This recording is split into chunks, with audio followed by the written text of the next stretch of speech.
SIR বা DNA দাবি একাধিক নথি জমার পরেও প্রশ্ন কমিশনের গোটা পরিবারের নাগরিকত্ব প্রমাণ দিতে দাদুর কবরের মাটি নিয়ে শুনানি কেন্দ্রে নাতি নমুনা নিয়ে বংশ পরিচয় যাচাইয়ের দাবি হিয়ারিং এ মালদার হরিশ্চন্দ্রপুরের বেনজির ঘটনায় শোরগোল। এসআইআর শুনানিতে নজিরবিহীন দাবি নাগরিকত্ব প্রমাণে কবরের মাটি মালদার হরিশ্চন্দ্রপুরে যুবকের দাবিতে তুমুল চর্চা। হিয়ারিং হয়রানিতে বিজেপি কমিশনকে তুলোধনা তৃণমূলের জোড়াফুল শিবিরকেই পাল্টা তোপ পদ্মের।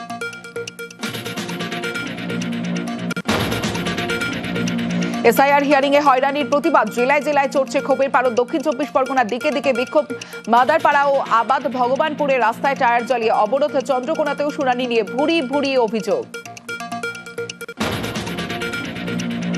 এসআইআর ফর্ম 7 নিয়ে আজও পথে প্রতিবাদ, বৈধ ভোটারদের নাম বাদের চেষ্টা। অভিযোগ পুলবায় অবরোধ তৃণমূলের। হাওড়ায় বিজেপির ফর্ম জমা রুখতে জেলা শাসকের দফতরে রাত পাহারা।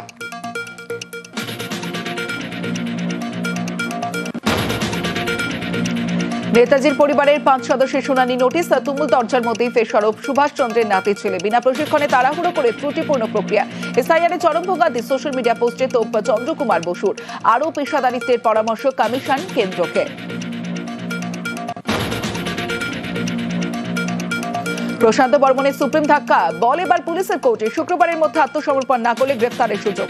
রাজগঞ্জের বিডিও সারেন্ডার করলেই কোর্ট লক আপের আবেদন। বিধাননগর আদালতে নিউ টাউনে সোনা ব্যবসায় খুনে অভিযুক্তের গতিবিধিতেও নজর।